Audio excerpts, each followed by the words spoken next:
اسی طرح تیسری حدیث ہے حضرت ام سلمہ رضی اللہ عنہا سے، صحیح بخاری جلدوم صفحہ 854۔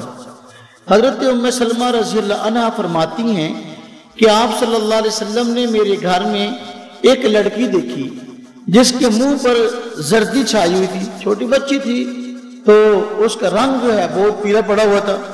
تو آپ صلی اللہ علیہ وسلم نے فرمایا کہ بھئی رقیہ یعنی کلام کے ذریعے اس کا علاج کراؤ، کیونکہ اس پر نظر کے اثرات ہیں، نظر لگی ہوئی ہے۔ اب اللہ کے نبی صلی اللہ علیہ وسلم فرما رہے ہیں کہ بھئی اس کا رقیہ کرو، دم وغیرہ کرو، تو اس کی بیچاری کو نظر لگی ہوئی ہے، اس لیے اس کی یہ صورتحال ہے۔ تو اس سے بھی رقیہ کا جواز معلوم ہوتا ہے کہ رقیہ اللہ کے نبی صلی اللہ علیہ وسلم کے اس قول سے بھی جائز ہے۔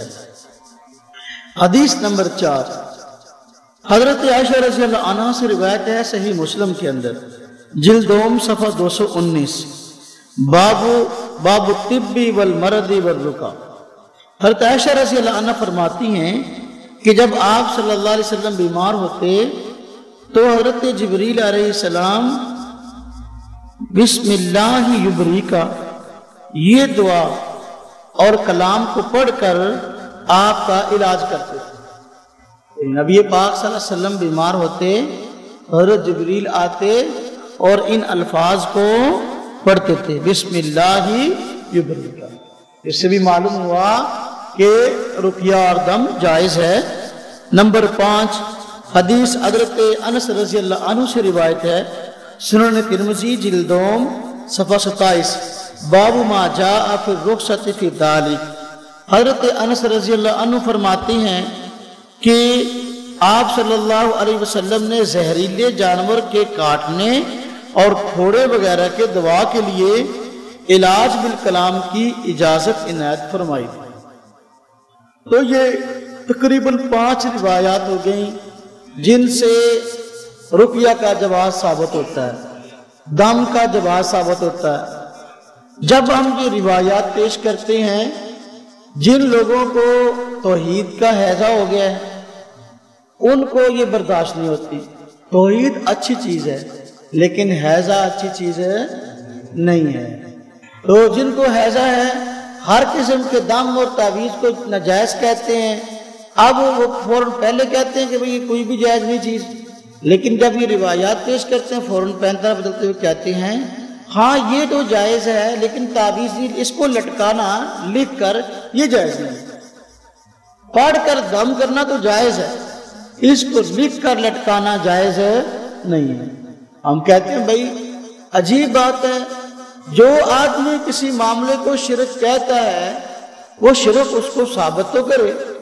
اب سورہ فاتحہ ہے، کوئی آدمی دوسرے مسلمان کو سورہ فاتحہ پڑھ کے دم کرتا ہے، یہ تو جائز ہے۔ یہی سورہ فاتحہ لکھ کے دے دے کہ بھئی اس کو گھول کے پانی میں ملا کے پی لو، یا اس کو بازو پہ باندھ دو یا گلے میں لٹکا لو، یہ شرک ہے۔ تو یہ شرک کیسے ہے؟ شرک کی تعریف کیا ہے یہ تو بتائیں۔ شرک کہتے کس کو؟ جو لوگ تھوڑی تھوڑی بات پہ لوگوں پر شرک کے فتوے لگاتے ہیں، بسا اوقات ان لوگوں کو شرک کی تعریف بھی نہیں آتی۔ شرک تو یہ ہے نا کہ غیر اللہ سے مت مانگی جائے، جی کلام ایسا ہو جو قرآن و سنت کے خلاف ہو۔ اب کوئی قرآنی آیت، قرآنی وظیفہ کوئی اگر لکھ کر یا حدیث سے ثابت شدہ وظیفہ وہ پڑھ کے دم کر دیا تو جائز ہے، اسی کو لکھ کر دیتی ہے یہ شرک ہو گیا۔ تو یہ فرق جو ہے کس حدیث کے اندر آیا ہے؟ اللہ کے نبی صلی اللہ علیہ وسلم فرمایا ہو کہ بھئی اس کو پڑھ کر دم کرنا تو جائز ہے لیکن لکھ کر جو ہے وہ اس کو دے دینا اور وہ لٹکا لے اس کو گلے میں یا بازو پہ، یہ ناجائز ہے۔ یہ فرق کسی حدیث کے اندر آیا ہو تو ہمیں دکھا دیں، کسی حدیث میں یہ فرق موجود نہیں ہے اور یہ شرک نہیں، اس لیے اس میں غیر اللہ والی بات ہی کوئی نہیں۔ ہاں اگر ہم نے غیر اللہ سے مدد مانگی ہو، اس کو موصل بذات سمجھا ہو، شیطانی ارواح سے معاورت حاصل کی ہو، پھر تو کوئی آدمی جو ہے ہم پہ یہ بات کرے، لیکن ہم نے یہ کام کیا نہیں تو پھر اس بنیاد پہ فتویٰ بازی کرنا جائز نہیں ہے۔